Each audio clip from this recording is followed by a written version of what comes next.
بسم اللہ الرحمن الرحیم۔ سچ وائس کے خواتین و حضرات، السلام علیکم۔ میرے محترم بزرگوں اور معزز دوستو، آج ہم رمضان شریف کے فضائل بیان کریں گے۔ اللہ تعالیٰ کی بارگاہ میں دعا ہے کہ حق بیان کرنے کی توفیق عطا فرمائے اور اس پر عمل کرنے کی توفیق عطا فرمائے۔ خالق کائنات نے قرآن مجید میں ارشاد فرمایا، اے ایمان والو، تم پر روزے فرض کیے گئے ہیں جیسے کہ اگلوں پر فرض ہوئے، کہ کہیں تمہیں پرہیزگاری ملے۔ گنتی کے دن ہیں۔ اسلام کی بنیاد 5 چیزوں پر ہے: ایمان، نماز، روزہ، زکوٰۃ، حج کے سوا جو اسلام کے ارکان ہیں ان کا ذکر قرآن کریم میں کئی جگہ ہے، لیکن روزے کا ذکر قرآن کریم میں ایک ہی جگہ ہے۔ اسی مقام پر روزے کا حکم بیان کیا گیا ہے اور اسی مقام پر حکمت بیان کی گئی ہے، جو مقام آپ کے سامنے تلاوت کیا گیا ہے۔ اللہ تعالیٰ کیسے پیارے انداز سے ارشاد فرما رہا ہے، اے ایمان والو، تم پر روزے فرض کیے گئے ہیں، لیکن یہ صرف تم پر ہی فرض نہیں کیے گئے، بلکہ تم سے پہلے جو لوگ تھے ان پر بھی فرض کیے گئے تھے۔ ساتھ ہی روزوں کی حکمت بھی بیان کر دی گئی تاکہ تم پرہیزگار بن جاؤ، تم متقی بن جاؤ۔ پھر فرمایا، یہ چند گنتی کے دن ہیں، یہ پورے سال کے روزے نہیں ہیں، 6 ماہ کے روزے نہیں ہیں، 2 ماہ کے روزے نہیں ہیں، بلکہ چند گنتی کے دن ہیں، یعنی ایک ماہ میں 30 دن ہیں یا 29 دن ہیں۔ روزے کے معنی لغت میں رکنے اور باز رہنے کے ہیں، اور شریعت اسلام میں طلوع صبح صادق سے غروب آفتاب تک کھانے پینے اور جماع، ان 3 کاموں سے نیت روزہ رکے رہنے کو روزہ کہتے ہیں۔ روزہ نبوت کے 15ویں سال یعنی 10 شوال 2 ہجری میں فرض ہوا۔ اولاً صرف ایک روزہ یعنی عاشوراء کے دن کا فرض ہوا، پھر یہ منسوخ ہو کر ہر چاند کی 13ویں، 14ویں، 15ویں کے روزے فرض ہوئے، پھر یہ منسوخ ہو کر ماہ رمضان کے روزے فرض ہوئے، مگر لوگوں کو اختیار تھا، چاہے روزہ رکھیں چاہے فدیہ ادا کریں، یعنی ہر روزے کی عوض آدھا سا گندم یا 1 سا جو صدقہ کریں۔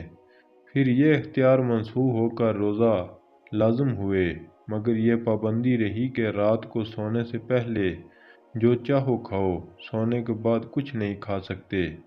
پھر حضرت سلمہ کا واقعہ پیش آنے پر صبح تک کھانے پینے کا اختیار دیا گیا، مگر اپنی عورتوں سے رمضان کی راتوں میں جماع پھر بھی حرام رہا۔ پھر حضرت عمر کا واقعہ پیش آنے پر رات میں یہ بھی حلال کر دیا گیا۔ جب شعبان کا آخری دن آیا تو سرکار مدینہ صلی اللہ علیہ وسلم نے فضائل رمضان پر مشتمل ایک عظیم الشان خطبہ ارشاد فرمایا۔ حضرت سلمان فارسی رضی اللہ تعالیٰ عنہ ارشاد فرماتے ہیں، رسول صلی اللہ علیہ وسلم نے شعبان کے آخری دن ہمیں خطبہ دیا کہ اے لوگو، تحقیق تم پر ایک عظیم اور مبارک مہینہ سایہ فگن ہونے والا ہے، جس میں ایک ایسی رات ہے جو 1000 ماہ سے بہتر ہے۔ اس سے مراد شب قدر ہے۔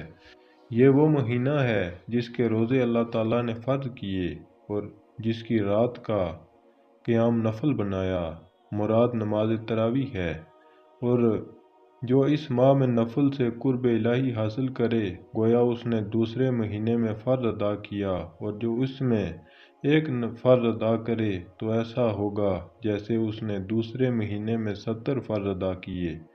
یہ مہینہ صبر کا ہے اور صبر کا ثواب جنت ہے۔ یہ غمخواری کا مہینہ ہے۔ یہ وہ مہینہ ہے جس میں مومن کا رزق بڑھا دیا جاتا ہے۔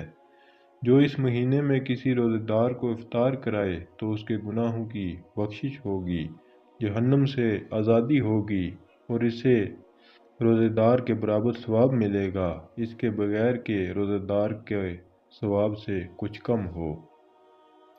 ہم نے عرض کی، یا رسول اللہ صلی اللہ علیہ وسلم، ہم میں سے ہر شخص وہ نہیں پاتا جس سے روزہ افطار کرائے۔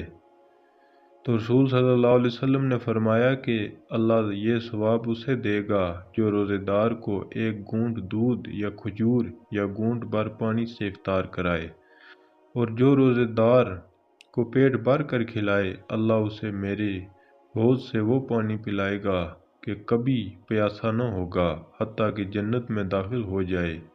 یہ وہ مہینہ ہے جس کا اول حصہ رحمت، درمیانہ حصہ بخشش اور آخری حصہ آگ سے آزادی ہے، اور جو اس مہینے میں اپنے غلام سے تخفیف کرے تو اللہ تعالیٰ اسے بخش دے گا اور آگ سے آزاد کر دے گا۔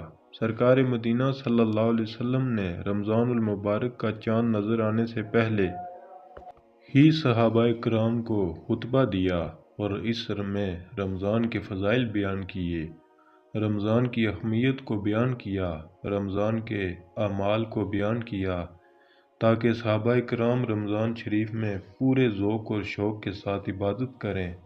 آپ صلی اللہ علیہ وسلم نے فرمایا، اس ماہ مبارک میں جو نفل ادا کرے وہ ایسا ہے گویا کہ غیر رمضان میں اس نے فرض ادا کیا، اور جو اس مہینے میں فرض ادا کرے وہ ایسا ہے گویا غیر رمضان میں اس نے 70 فرض ادا کیے، یعنی ثواب بڑھ جاتا ہے۔ تو ہمیں چاہیے فرائض ادا کرنے کے بعد ہم نوافل بھی کثرت سے پڑھیں، نماز تہجد، اشراق، چاش توابین، نماز تراویح، یہ تمام نمازیں ذوق اور شوق سے پڑھیں۔ اس طرح نہ ہو کہ رمضان میں نمازیں قضا ہو جائیں۔ خصوصاً آپ صلی اللہ علیہ وسلم نے روزہ افطار کرانے کی طرف توجہ دلائی۔ جو روزہ دوسرے کا افطار کرائے اس کی بخشش ہوگی۔ صحابہ کرام نے عرض کی، ہم میں سے ہر شخص میں اتنی طاقت نہیں کہ ہم دوسرے کو روزہ افطار کرا سکیں، تو حضور صلی اللہ علیہ وسلم نے فرمایا، یہ پیٹ بھر کر کھانا کھلانے پر موقوف نہیں ہے، بلکہ جو شخص کسی کو صرف دودھ کے ایک گھونٹ کے ساتھ روزہ افطار کرا دے، یا ایک کھجور کے ساتھ، یا پانی کے ایک گھونٹ کے ساتھ، یا شربت کے ایک گھونٹ کے ساتھ روزہ افطار کرا دے تو اللہ تعالیٰ یہ ثواب اسے بھی عطا کرے گا۔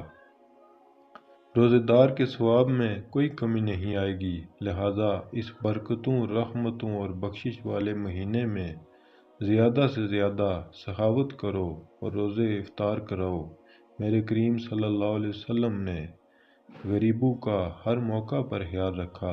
افطاری کا موقع آیا تو فرمایا روزہ افطار کرواؤ، عید الفطر کا موقع آیا تو فرمایا غریبوں کو فطرانہ دو، عید الاضحیٰ کا موقع آیا تو فرمایا غریب کو گوشت بھی دو اور کھال بھی دو، زکوٰۃ کا موقع آیا تو فرمایا غریب کو زکوٰۃ بھی دو۔ اسی پر اعلیٰ حضرت یہاں پر لکھتے ہیں، میرے کریم سے گر قطرہ کسی نے مانگا، دریا بہا دیے ہیں، دربے بہا دیے ہیں۔ میرے دوستو، یہ ویڈیو یہیں ختم ہوئی، اور اللہ تعالیٰ سے دعا ہے اس بابرکت مہینے کی ہمیں عزت و تکریم کرنے کی توفیق عطا فرمائے، اور کثرت سے نیک اعمال کرنے کی توفیق عطا فرمائے، اور دوسروں کا خیال رکھنے کی توفیق عطا فرمائے۔ اور مزید ایسی ویڈیوز دیکھنے کے لیے چینل کو سبسکرائب کر کے بیل آئیکن کو پریس کر دیجیے تاکہ ہر نئی آنے والی ویڈیو آپ تک سب سے پہلے پہنچ سکے۔